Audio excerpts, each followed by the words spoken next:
Ladies and gentlemen, I must at the outset thank Umesh and his team, obviously. Umesh is an unusual person, so he's not something, you heard him, what he's done, and I can tell you that what he has achieved with his innovation. This was something unknown at that point of time. At this point of time, you people may never be able to understand the impact that he had, the vision to think of opening a dialysis unit outside the cocoons of the hospitals that he talked about was something which at that point of time was way ahead, 30 to 40 years ahead of time. This is even not yet established in India even today to that extent. So what he was able to achieve was something phenomenal, I would say, and that's why the amount of respect and love and the adulation that most people have for him is something totally something that he deserved, and I'm sure he's getting it. And I think that goes without saying that what he achieved was something very, very unusual at that point of time. And I remember when I became the chairman of the scientific committee, and I was looking for people at that point of time to see who would be the kind of people who would want. And he was one of them. And I can tell you that we were there probably for about 4 years, 1 year more than what usually most scientific committees are. And during that time was the time when the agenda for the scientific committee and the agenda for the Indian Society of Nephrology meetings changed. So a lot of contribution to academics as well. So it's not only that what he was talking about, that he comes. There are two options, usual options. Is one, what was considered to be an academic job during our period of time was a government job. At that point of time, there weren't many private institutions actually, except that you had few private institutions which were considered more like a government institution, CMC Vellore, St. John's Hospital. These were private hospitals, but they were more like, and their acceptance in the community, in the nephrology community was also like that only. And I see Bharat also coming in and joining right now. And so these are people who are in the same era and time frames that I'm talking about. At that point of time, there was only government jobs which are available. Most of us, if we had a government opportunity to join a government job, that's what most of us would do.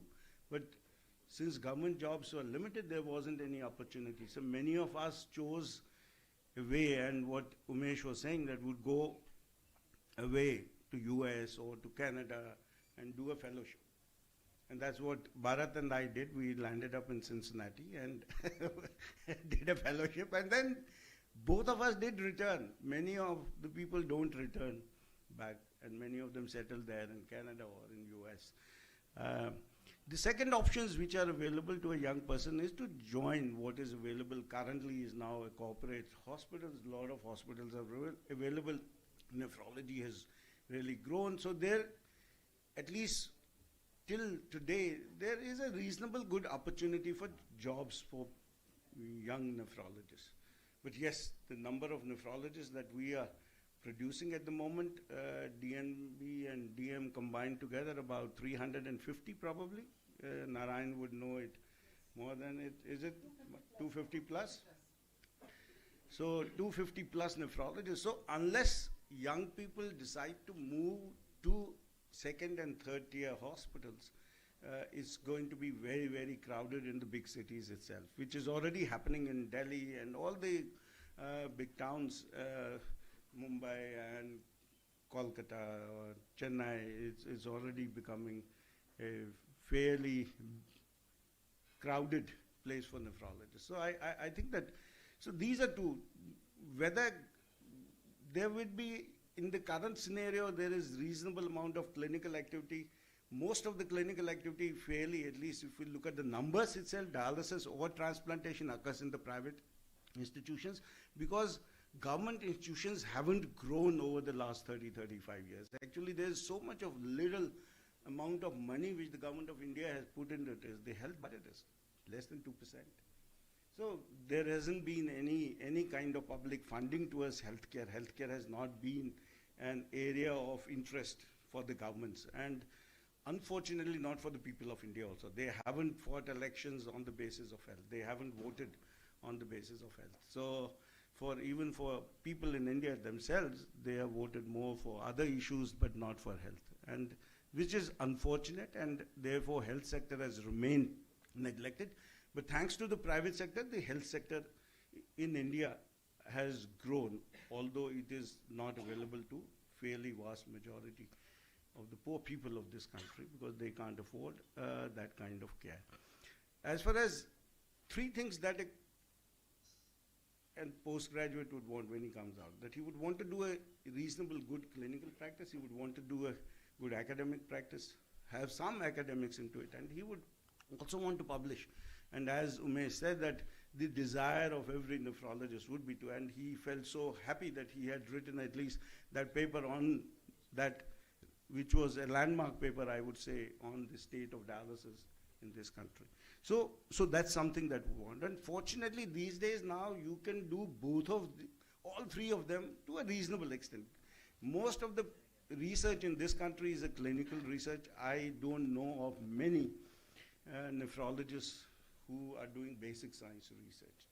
There may be few. I'm not saying that there aren't. There may be few who might be wanting that kind of research, and there may be few which may be doing it in the country, but I don't know of that there are at least a lot of, most of the publications that happen in nephrology happen in clinical practice, and that's what is happening in India. And I think they're coming both from the government institution, the quality and the quantum may vary from each institution, but I agree that considering the number of government institutions versus the number of private institutions, much more academic-oriented papers may be published from the government institutions than from the public. But that's a transition. I'm sure with all of you sort of putting your mind also for research as well, I'm sure data is getting into a big kind of development in our country with the kind of digital transformation that's happening even in the medical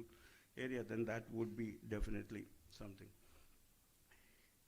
An academic or a government kind of thing you would want to do education, teaching, quality of teaching will differ. I think that's where I feel, having worked both in public and private sector, I think the quality of teaching at the moment probably is not as intense in the private institutions or where DNB is done. I think it's to some extent because the quantum of work is so high that the time given for real teaching and research is less.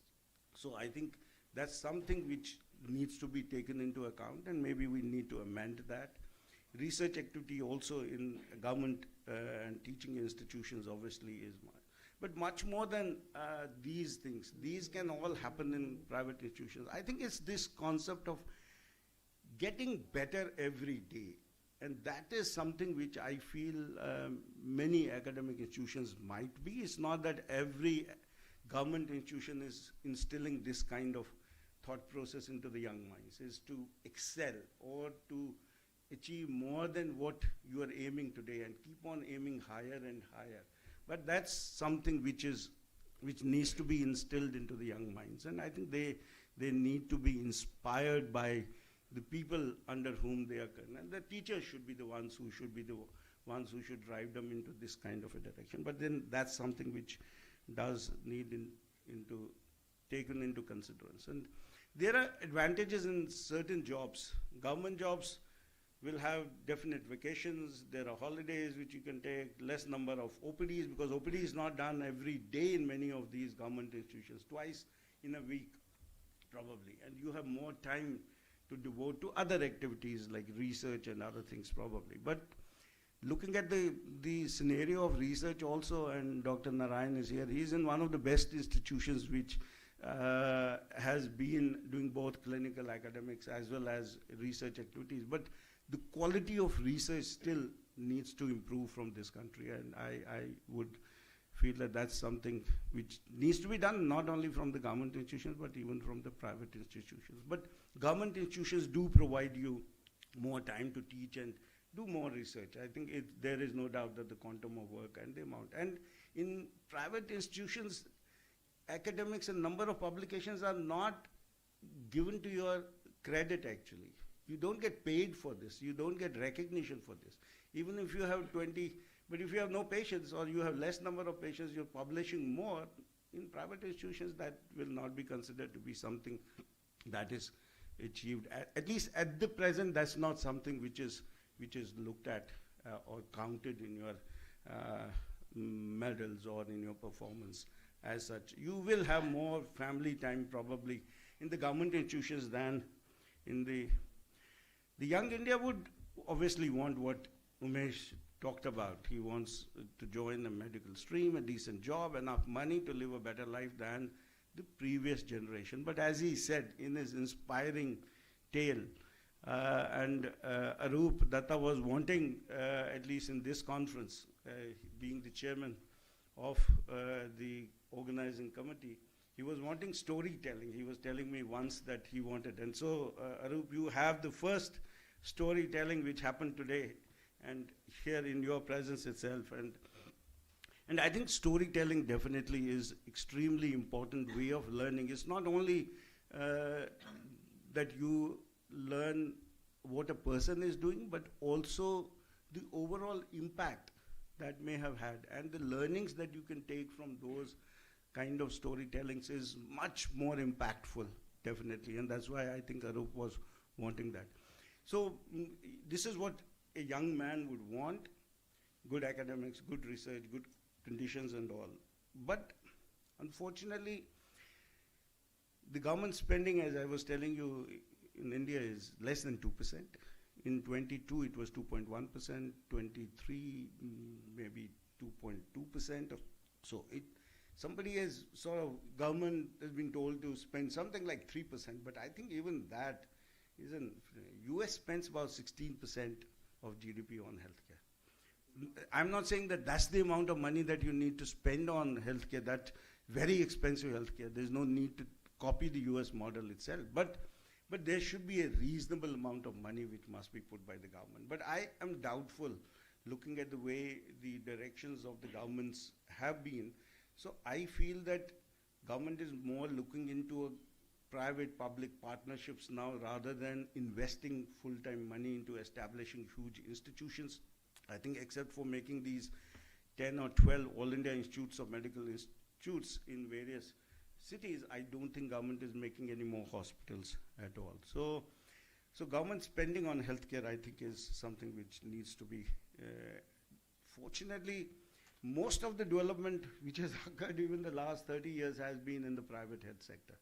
And that's why it may be expensive, it may not be what our average Indian needs, but that's the way it is at the moment. Health insurance, fortunately, is growing, and I think these big institutes which have come up is something like Medanta. They've come up everywhere, Fortises and other hospitals across the country. You can see these big hospitals. They look more like hotels than like hospitals that we were used to when we graduated. But look at the government sector hospital. These are 2-tier and 3-tier, and this is where you get scared to go into. There was a debate in the North Zone, and Sanjeev Saxena I was one of the debaters for academic medicine, and he was for private practice, and these are pictures I've taken from him. And he was trying to argue that, obviously, and this is truth, this is not. I've taken his slides basically to bring out the point that this is something also that you need to keep into consideration, that these are. But new private hospitals in these 2-tier and 3-tier, these are nothing but replicas of the hospitals in the big towns itself also. So the quality of care that may happen now in the 2nd-tier and 3-tier is going to be important. And newer postgraduates moving into these 2nd-tier and 3rd-tier cities is what will bring up the quality of care. And this is what happened in the big cities itself. Good people coming out because there wasn't enough space or place for them in the government institutions. Umesh Khanna didn't get a job in KEM hospital, therefore he moved out. And if he had been in KEM, he couldn't have achieved what he has done today. So I can tell you that. So it was good for Mumbai nephrology as well as for Indian nephrology that Umesh Khanna didn't get a job. I didn't get a job in PGH Chandigarh, and I had to go out of PGH Chandigarh. So otherwise, the easier course is something which is what he said is very important. Don't necessarily go on the road that everyone else is. Go onto the road which is less traveled. So if there are two paths, take the more difficult one and take a challenge, and that's where you would probably feel better. There is going to be a panel discussion as well, and I'm sure Arup will talk with. This will be discussed in great detail. This is what is the state of hospitals. Although Delhi, the Aam Aadmi Party is credited with establishing good hospitals, and I'm sure that the hospitals have started definitely, but still the state of affairs of these is poor. Health insurance is fortunately growing in the country, and that's what is a hope for. If more and more people get taken care by health insurance, then probably they will be able to utilize the private sector much more. This looks reasonably good. So if you combine health insurance or insurance provided by the government, and now that central government is also providing dialysis, national dialysis program has come up onto the. So I think there is naturally a great acceptance by the national government itself, the need for transplantation and care for end-stage kidney disease patients. And I think that's something which I had not envisaged. And the paper that he was referring to, Umesh, the Nephrology Forum, which some of the people may have attended, you people were young enough, that's been about 20 years back. And that point of time, I had not thought that in my lifetime, I'll see that government will pay for dialysis in this country. And I had written that as a nephrologist, I find it very difficult to ask the government to pay for dialysis, because taking care of routine diarrhea and dysentery and all other illnesses, malaria and others, the amount of money spent and for the number of people that will provide that kind of care would be far more than the kind of care that would be. So, but it's very, very heartening. So from that perspective, nephrology and Indian Society of Nephrology and Indian nephrologists need to cheer up the current government of making dialysis being available to more and more people. And I'm sure this is a beginning. The quality of dialysis may not be, we may be still peeved with the quality of dialysis that's being provided, but I'm sure these are baby steps in the right direction, and I'm sure that's what will happen, that dialysis will become commonly available to most people. And I think the only thing which Umesh mentioned is that I would want nephrologists to spend time on dialysis. I think during training, nephrology training, you people don't go to the dialysis unit at all. I think we are paying very little attention. Transplant and other critical care and other things do enchant us, but I think our bread and butter is, we earn most of our money from dialysis, and I find that nephrologists don't spend enough time. And that's the reason the quality of dialysis is poor in this country. It will improve only when you spend more and more time on dialysis. You cannot call for shots for improving quality of dialysis unless each one of you spends more time on the dialysis itself. Don't do a rudimentary round on the dialysis, but look for things that need to be improved on dialysis. So that's something that I would feel. DM and DNB in private sector is obviously, as I said, the quality of teaching needs to improve. And I think most of you need to contribute to that. I think you are going to be the future teachers in these institutions. And I think you are the ones who are going to be able to do this. And I think the private sector, in my opinion, would remain to be the main, because that's where the growth is happening, and you will have more jobs there only. So therefore, I think that is the area where it would be. Now, how can we improve that? Those areas of research and education in that area, that's where your input would be important. And I think you need to put quality of research. I mentioned about it. I would say that this is the perspective that medical colleges barely present any publications, and the quality of most of the institutions, at least in nephrology, which are producing publications are in HGPGI, PGI, CMC, Vellore, All India Institute of Medical Sciences, and some of these now coming from the private institutions, which is good, So we are seeing some plethora of publications now coming from the private institutions, and I think that's a positive sign, and I think you people can contribute to that in greater. Entrepreneurship will come probably during the discussion. I haven't kept it in that. This is what everybody wants.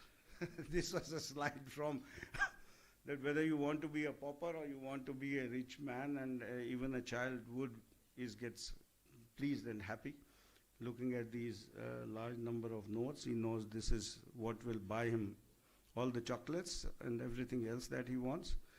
But I think ultimately what you need in life is some purpose of life, and I think that's what you need to decide. And I think today's events will help you to sort of find out where your soul is and where your mind and body wants to go.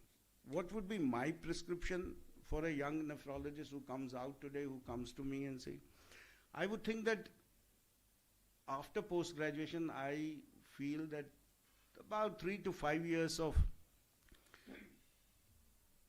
further training, you can say, or a mentorship, you can say, or some work experience along with a group of people or with one person, which will give you some maturity in understanding the clinical nuances of nephrology as well. So that's why.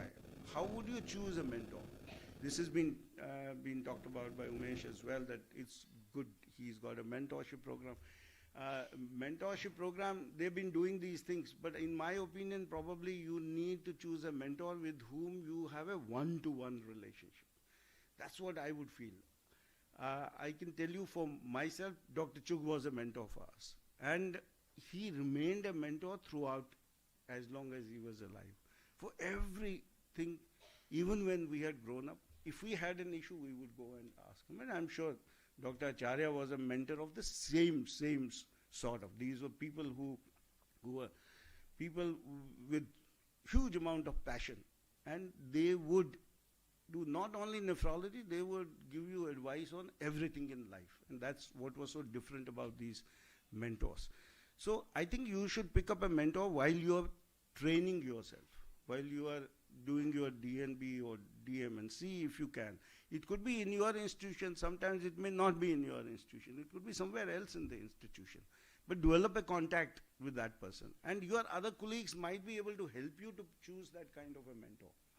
Necessarily is not that it could be somewhere in Chennai. And the communications could be, you could meet during the time of conferences, spend some time during that period of time, but maintain a close contact with that person on a regular basis. And whatever problems you might be facing, and even help in establishing what you should do in life, and what are the shortcomings you have, or how can you overcome those, and all those kind of things. So I think that's probably what, and I feel that this would be an essential element if you want to really grow. So mentorship is important. You must reflect on your choices, and you have to provide goals and objectives to each of these choices as to how you would look for optimal opportunity to advance these goals and objections. Your other faculty members as well as your other co-fellows might be able to provide helpful links. An occasional person is very certain of his or her choices and path, may have a definite, and there's nothing wrong in that. You may be perfectly all right that you need to do an academic medicine, you need to join a government and find an opportunity to do that, and then that should be okay. And every individual is different and not the same, and what is good for one may not necessarily be good for the other person. So I think it's important that you decide for yourself as to what you would want. I would want to acknowledge Dr. Saxena, because many of the slides that I showed you were taken from him when he was speaking against me in that debate, and I had requested him, and I would like to thank him for his slides. And thank you very much. I would be glad to take any.